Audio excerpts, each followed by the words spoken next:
இது எனக்கு நானே எழுதிக் கொள்ளும் ஒரு கதை. எனது குறிக்கோளை அடைவதற்காக சில வருடங்களாக நான் பின்பற்றும் ஒரு அற்புத டெக்னிக் இது. இன்று உங்களுக்கு புரிய வைப்பதற்காக ஒரு சுவாரஸ்யமான கதையாக வடிவமைத்துள்ளேன். என்ன, கதையை பார்க்கலாமா? ஒருநாள் ஒரு கடற்கரை ஓரமாக ஒரு வாலிபன் நடந்து கொண்டிருந்தான். அவன் நிறைய ஆசைகள், இலட்சியங்கள் மற்றும் கொண்டிருந்த இளைஞன். ஆயினும் தனது முயற்சி ஜெயிக்குமா, தான் நினைத்தது நடக்குமா என்று எப்போதுமே அவனுக்குள் ஒரு சந்தேகம் உண்டு. இப்படி இருக்கும்போது அவன் நடந்து கொண்டிருந்த அந்த கடற்கரையில் அவன் ஒரு ஞானியை பார்த்தான். வேகமாக அந்த ஞானியிடம் சென்று தனது ஆசையையும் அது நிறைவேறுமா என்ற தனது சந்தேகத்தையும் தெரிவித்தான். அந்த ஞானியோ அவனிடம், இந்த கடற்கரையின் சிறப்பை பற்றி உனக்கு தெரியுமா என்று கேட்டார். அவன் தெரியாது என்றான். அவர் மறுபடியும், ஓ, அப்படியென்றால் நான் இன்று உனக்கு ஒரு ரகசியத்தைச் சொல்கிறேன்.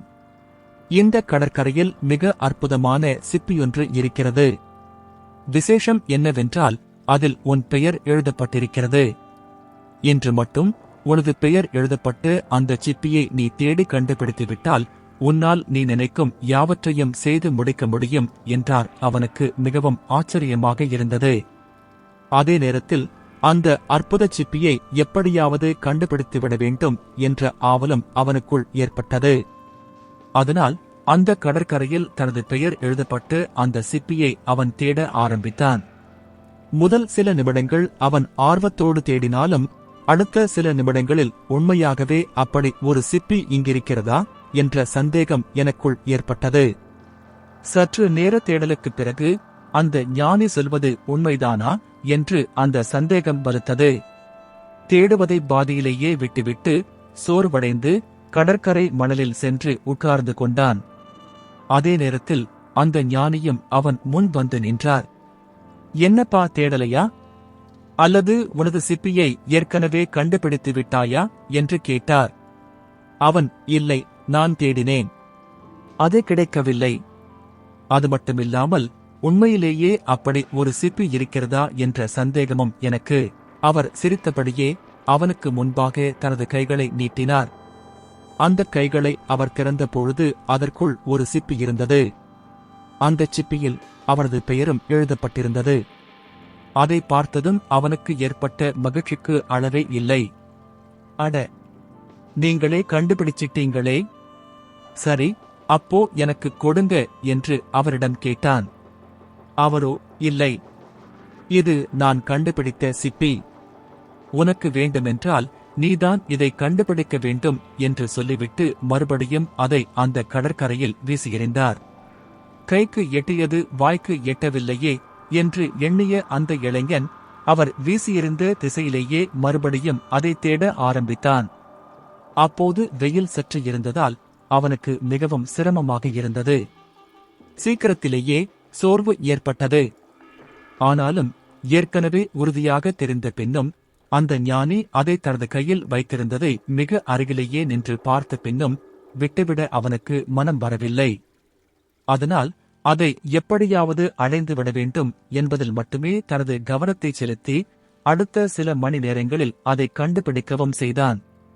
அப்படி அவன் கண்டுபிடித்து அடுத்த நொடி அந்த ஞானியும் அவன் முன்னே வந்து நின்றார்.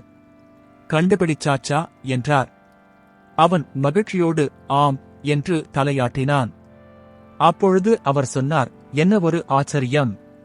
இதற்கு முன்பு வெறும் ஒரு மணி நேரமே தேடிவிட்டு சோர்வடைந்து இந்த கடற்கரையில் வந்து உட்கார்ந்திருந்தாய். இப்போது உச்சிவெயில் கொளுத்தும் வேளையில் 3 மணி நேரங்கள் தேடி கண்டுபிடித்து வந்துள்ளாயே, பரவாயில்லையே என்று. அவன் சிரித்துக்கொண்டே சொன்னான், ஆமா சாமி, முதல்ல அப்படி ஒண்ணு இருக்கா இல்லையான்னு எனக்கொரு சந்தேகம் இருந்தது. ஆனால் அப்புறம் உங்க கையில நான் அத பார்த்துட்டேனா, விட மனசு வரல.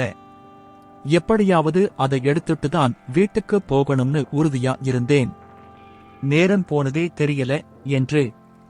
இப்படி அவன் கூறி முடித்ததும் அந்த ஞானி அவனிடம் சொன்னார், மகனே, உண்மையில் நான் சொன்ன அந்த ரகசியம் என்பது பெயர் எழுதப்பட்ட இந்த சிப்பியில் இல்லை.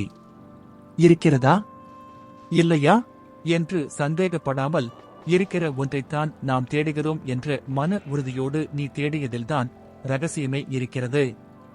எப்படி என்று பெயர் எழுதப்பட்ட அந்த சிப்பியை உனது கண்ணில் நான் காட்டியவுடன் சந்தேகத்தை ஒதுக்கிவிட்டு உற்சாகமாக தேடினாயோ, அப்படியே உனது குறிக்கோள் எல்லாவற்றுக்குமான உனது வெற்றியையும் கற்பனை செய்து மனக்கண்ணில் பார். அது ஏற்கனவே உனக்காக ஒதுக்கப்பட்டு விட்டது என்று நம்பி அதற்காக நீ உழைக்கத் தொடங்கு. அப்போது மட்டும்தான் உன்னால் அதில் வெற்றி பெறவும் முடியும். சந்தேகம் என்பது ஒரு மனிதனை சோர்வடையச் செய்கிறது.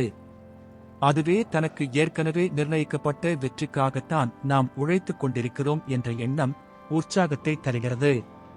இதைத்தான் நான் இன்று உனக்கு கற்றுக் கொடுக்கவும் விரும்பினேன் என்று. அன்று ஒரு மிகப்பெரிய பாடத்தோடு அந்த கடற்கரையிலிருந்து வீடு திரும்பினான் அந்த இளைஞன். இன்றைக்கு இந்த கதையை வாசித்துக் கொண்டிருக்கிற நாமும் கூட ஏதாவது ஒரு குறிக்கோளுக்காக தொடர்ந்து முயற்சி செய்து கொண்டிருக்கலாம். ஆனால் அவ்வப்போது இது கிடைக்குமா, கிடைக்காதா, ஒருவேளை கிடைக்கவில்லை என்றால் என்ற சந்தேகமும் நமக்குள் ஏற்பட்டலாம். வேலைக்காக முயற்சி செய்து கொண்டிருப்பவர்களுக்கு வேலை கிடைக்குமா என்ற சந்தேகம், நல்ல மதிப்பெண்களுக்காக படித்துக் கொண்டிருப்பவர்களுக்கு தேர்வு எளிதாக இருக்குமா என்று சந்தேகம், வீடு வாங்க வேண்டும் என்று நினைப்பவர்களுக்கு கையில் இருக்கும் பணத்துக்கு நல்லதொரு வீடு கிடைக்குமா என்ற சந்தேகம். ஆகஸ்ட் மொத்தத்தில் குறிக்கோளோடு சேர்த்து சந்தேகங்களையும் நாம் கட்டிக்கொண்டு திரிகிறோம். அப்படி கட்டிக்கொண்டிருப்பது என்ன செய்கிறது தெரியுமா? நம்மையே அறியாமல் நமக்கு அது சோர்வை தந்து விடுகிறது, நம்மை பலவீனமடையச் செய்கிறது. அதனால் அப்படி ஒருபோதும் சந்தேகங்களை அணைத்துக் கொள்ளாதீர்கள். எனக்கு இது கிடைக்கும், ஏற்கனவே எனக்காக ஒதுக்கப்பட்டுவிட்ட ஒன்றுக்காகத்தான் நான் உழைக்கிறேன், ஒழுங்காக உழைத்தால் மட்டும் போதும், எனது விருப்பமானதெல்லாம் எனக்கு சொந்தமாகிவிடும் என்ற நம்பிக்கையை மட்டும் உங்களுக்குள் விதைத்துக் கொள்ளுங்கள். பெயர் எழுதப்பட்ட அந்த சிப்பியைப் போல உங்களுக்காக ஒதுக்கப்பட்ட அந்த வெற்றியை கற்பனை செய்து பாருங்கள்.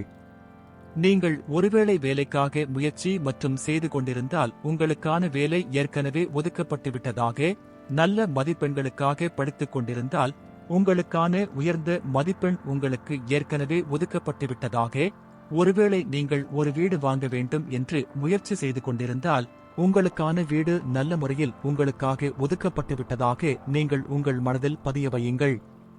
கிடைக்குமா, கிடைக்காதா, நடக்குமா, நடக்காதா என்ற சந்தேகங்களை விட்டுவிட்டு நிர்ணயிக்கப்பட்ட வெற்றிக்காகத்தான் நாம் முயற்சி செய்கிறோம் என்று உறுதியாக நம்பி உழைத்தால் அது நிச்சயம் கைகூடும். அப்படி உழைக்கும் சூழலையும் நல்ல ஆரோக்கியத்தையும் இறைவன் உங்களுக்கு தரட்டும் என்று சொல்லி இந்த கதையை நான் முடிக்கிறேன்.